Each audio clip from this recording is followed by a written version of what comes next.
மக்கள் அனைவருக்கும் வணக்கம். உங்களுடைய பிஸியான வாழ்க்கையில ஒரு பக்கம் ஐபிஎல் நிறைஞ்சிருக்கு, இன்னொரு பக்கம் அஜித் படம் வேற வந்திருக்குது, இன்னொரு பக்கத்து சொல்ல வேணா ஒரு வாரமா பாஜக தலைவர் யாருன்னு அந்த பக்கம் ஒரு போட்டு ஊட்டிக்கிட்டு இருந்துச்சு. இது எல்லாம் போதாதுன்னு பொன்முடி ஒரு போட்டு பேசியிருந்தார். இதெல்லாம் ஓடிக்கிட்டு இருக்குது. உங்களுடைய இந்த பிஸியான காலகட்டத்தில் ஒரு விஷயத்தை நீங்க பார்க்க மறந்துட்டீங்க, அது சொல்ல விரும்புறேன். அது என்ன அப்படின்னா, ஒரு 55 வயது இருக்கக்கூடிய ஐயாவுன்னு ஒரு மனிதர், அந்த மனிதர் தன்னுடைய மனைவி இறந்ததுக்கு அப்புறம் பெரிய லெவலில் குடிப்பழக்கத்துக்கு ஆளாகிறார். குடிப்பழக்கத்துக்கு ஆளாகக்கூடிய அந்த மனிதர் என்ன பண்றாருன்னா, ஒரு கட்டத்துக்கு மேல குடிக்கிறதுக்கு போதுமான அளவுக்கு காசு இல்லாதனால அவர் என்ன பண்றாரு, இந்த நம்ம கிராமங்கள்ல இப்ப என்ன பண்றாரு, டாஸ்மாக் கடையில் வாங்கிட்டு இல்லாட்டி போலி மதுபானம் வாங்கிட்டு வந்து விற்கிறாங்கன்னு வச்சுக்கோங்க, அந்த சாக்கை வச்சுட்டு விற்கிறாங்க. அந்த மாதிரி மாஃபியா கும்பல் இந்த மாதிரி மனிதர்களை தான் பயன்படுத்துவாங்க. அதாவது ஒரு நாளைக்கு ஒரு 1/2 பாட்டில் சாராயம் தரோம், நீ வந்து எங்களுக்காக வித்து கொடுப்போம், ஏதாவது மரத்தோரமா வந்து வித்து கொடுப்பாங்க. இந்த மாதிரி நபர்கள், கொஞ்சம் மனநிலை சரியில்லாத நபர்கள், இந்த மாதிரி ஆளுகளை தான் பிடிச்சி இங்க இருக்கக்கூடிய மாஃபியா கும்பல் திமுக வந்ததுக்கு அப்புறம் இந்த மாஃபியா கும்பல் பயன்படுத்துது. இப்போ விவகாரம் என்ன அப்படின்னா, இதெல்லாம் நாங்கள் எதுக்கு தெரிஞ்சுக்கணும் அப்படின்னா, இன்னும் நான் முக்கியமான விஷயத்துக்குள்ளே போல. இவருக்கு மொத்தம் 3 பெண் குழந்தைகள், கடைசியாக ஒரே ஒரு ஆண் குழந்தை பிறந்தது. அவங்க அம்மா தவறினதுக்கு அப்புறம் இவர் இப்படியான நிலைமைக்கு போனதுக்கு அப்புறம் 3 சகோதரிகளை கரையேற்றணும், அவங்களுக்காக போராடுற நிலைமையில அவங்களுடைய மகன், கடைசி மகன் வர்றாரு. இதுல மூத்த பெண்ணுக்கு திருமணம் ஆகிறது, மற்ற 2 பெண்ணுக்கு வந்து வரன் தேடிக்கிட்டு இருக்காங்க. இந்த நிலைமையில அந்த தினேஷ்ன்ற பையன் இருக்கால, அவரோட வயசு 24 வயசுல அந்த பையனுக்கு என்ன வருத்தம் அப்படின்னா, தன்னுடைய 2 அக்காக்களை ஒரு அக்காவுக்கு வரன் தேடுனா வரக்கூடிய சிக்கல் என்ன அப்படின்னா, தன் அப்பா அங்கே உட்காந்து சாராயம் வித்துக்கிட்டு இருக்காரு. இதனால என்ன பண்றாரு அப்படின்னா, அது விற்கக்கூடிய அந்த இடத்துக்கு போய் விற்கக்கூடிய நபர்களுடன் பிரச்சனை பண்றாரு. எங்க அப்பாவை நீங்க இதனால பயன்படுத்தினால என் குடும்பம் என்ன நிலைமையில இருக்குது, என் குடும்பத்தில் உள்ள சகோதரிகளுக்கு வரன் தேட முடியாத நிலைமை எப்படி வருது, என் குடும்பத்துக்கு எப்படியான கெட்ட பேர் வருது அப்படின்னு சொல்லி சண்டை போடுறாரு. சண்டை போடுற அந்த நாள் என்ன பண்றாங்க அப்படின்னா, இப்பதான் முக்கியமான விஷயமே வருது. அந்த நாள் இந்த சண்டையை மையப்படுத்தி அதுக்கான ஒரு கம்ப்ளைண்ட் வந்து அந்த பகுதியில் இருக்கக்கூடிய போலீஸ் நிலையத்துக்கு போகுது. இது சம்பவம் நடக்குது திருவையாறு பக்கத்தில் நடக்கக்கூடிய இந்த சம்பவத்தில் அந்த காவல்துறையினர் அந்த இடத்துக்கு வராங்க. வந்து மதுபானம் போலியாவோ வெளியே வச்சு விற்கிறாங்க. அவங்களை கைது பண்ணல.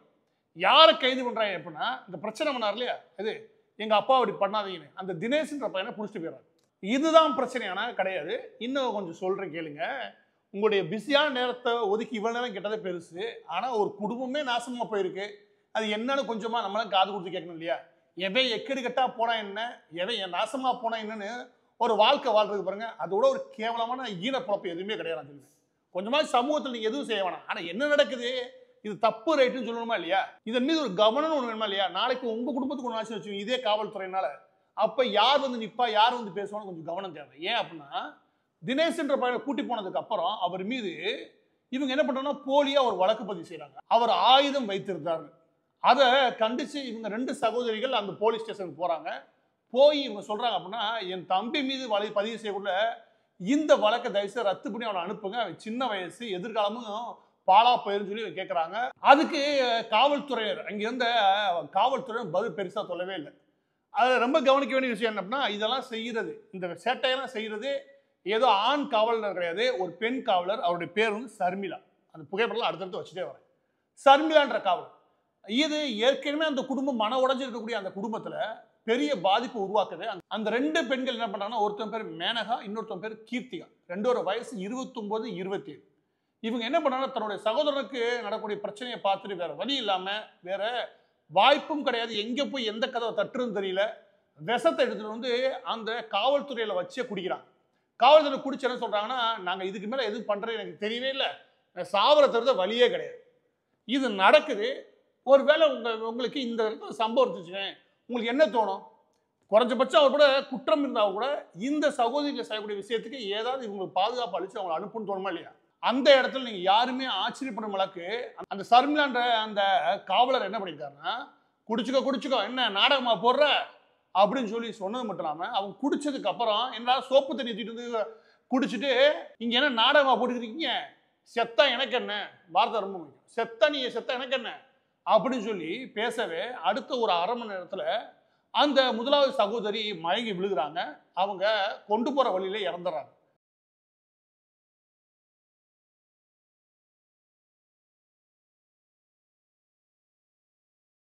இரண்டாவது சகோதரி இருக்காங்க இல்லையா, அவங்க ரொம்ப ஆபத்தான நிலைமையில மருத்துவமனையில் சேர்க்கப்பட்டிருக்காங்க.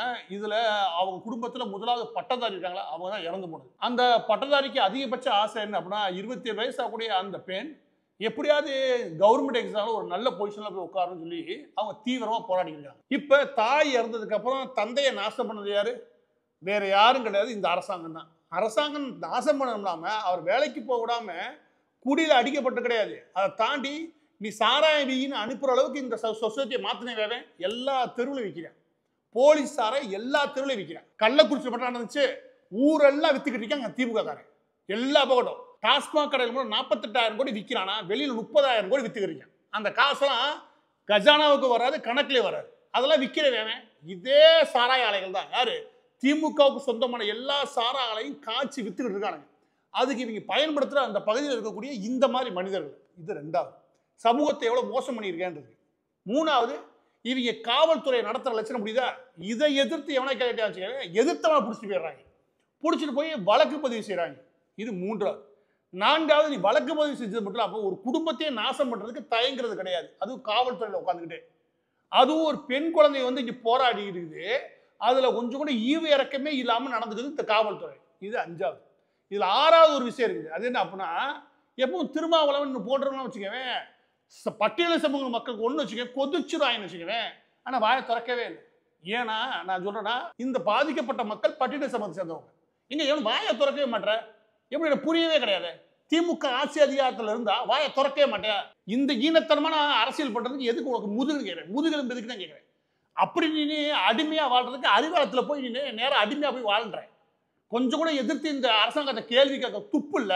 காவல்துறை அட்டகாசம் உச்சத்துல இருக்கு. ஆனா எவனும் வாயை திறக்கவே இல்லை. சரி, கட்சிகள். இன்னொரு பக்கத்து மீடியா வாயை திறக்கவே இல்லை. ஏன்டா டே, இதே 5 வருஷத்துக்கு முன்னாடி எடப்பாடி பழனிசாமி ஆட்சியில சின்ன நடந்தா அந்த ஆட்டம் ஆடி இருப்பீங்க. கேட்டா தூத்துக்குடி நடந்த சம்பவத்தை இவங்க எப்படி ஆக்கினாங்க? அங்கேயும் 2 பேர் இறந்து போனாங்க, இங்கே 2 பெண் குழந்தைகள்.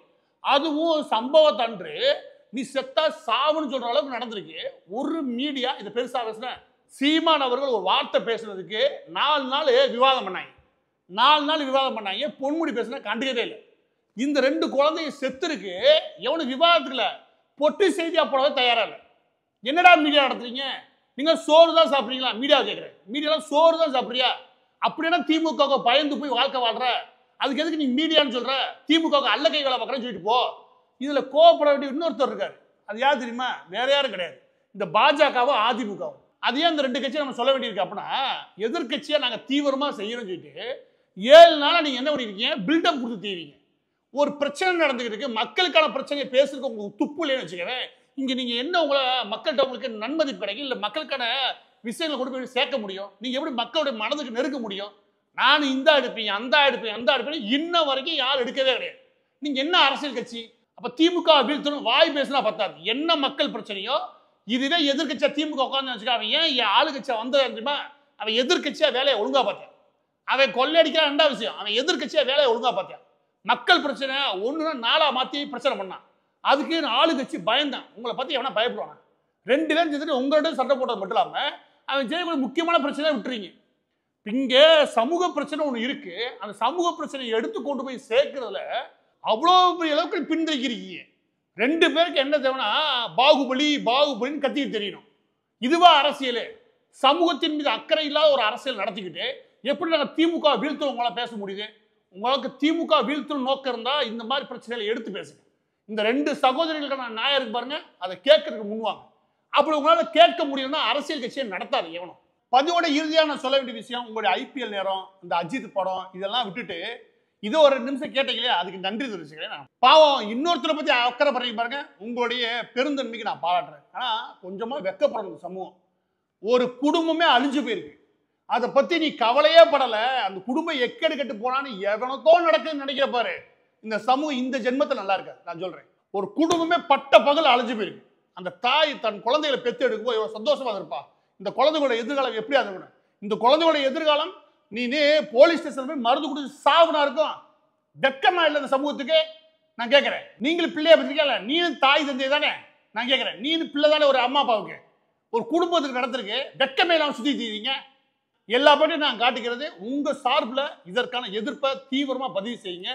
திமுக கவர்மெண்ட் திருந்ததுக்கான வாய்ப்பே கிடையாது. நான் சொல்றேன், இவன் பல குடும்பத்தை அழிச்சுட்டு இன்னமும் உட்காந்து இந்த மதுபானம் இருக்கு இல்லையா, அது பிளாக்ல வித்து 30,000 கோடி 40,000 கோடி எப்படா சம்பாதிக்காம செய்யறான ஒளிய திருந்துற வாய்ப்பே கிடையாது. இது இன்னும் பல குடும்பங்கள் இது செய்தியா இது ஓரளவுக்கு வந்ததுனால வெளியிடுறோம்.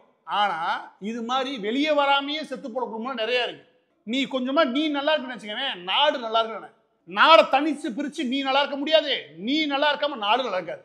எனவே நீ நல்லா இருக்குன்னு நினைக்கும் போதே அதுல பேரலா நினைக்க விடு, சமபங்கா நாடும் நல்லா இருக்கணும், சமூகம் நல்லா இருக்கணும். கொஞ்சமாவது கவனத்தை அது மீது செலுத்தி நீ நடுத்தருக்கு வந்து போராட சொல்லல. கொஞ்சமா விஷயங்களுக்கு குரல் கொடுக்க பழகு. 24 மணி நேரம் சினிமா, கிரிக்கெட், லவ், செக்ஸ், இது சமூகமா? இந்த சமூகத்தை வெறுத்து எவனா தான் ஓடுவானே ஒழிய இந்த சமூகத்தில் எவனும் இருக்க மாட்டான். சரியான காட்டுமிராண்டி சமூகத்தில் வாழ்ந்துக்கிறீங்க. நான் கேட்கிறேன், ஒரு 2000-3000 வருஷத்துக்கு முன்னாடி வச்சுக்கவேன், அவன் கூட ஒரு 5 பேருக்கு கவலைப்பட்டிருக்கான். எவனை பத்தியும் கவலைப்பட ஒரு சமூகம், வெக்கங்கட்ட ஒரு சமூகத்தில் வாழ்ந்துக்கிறீங்க.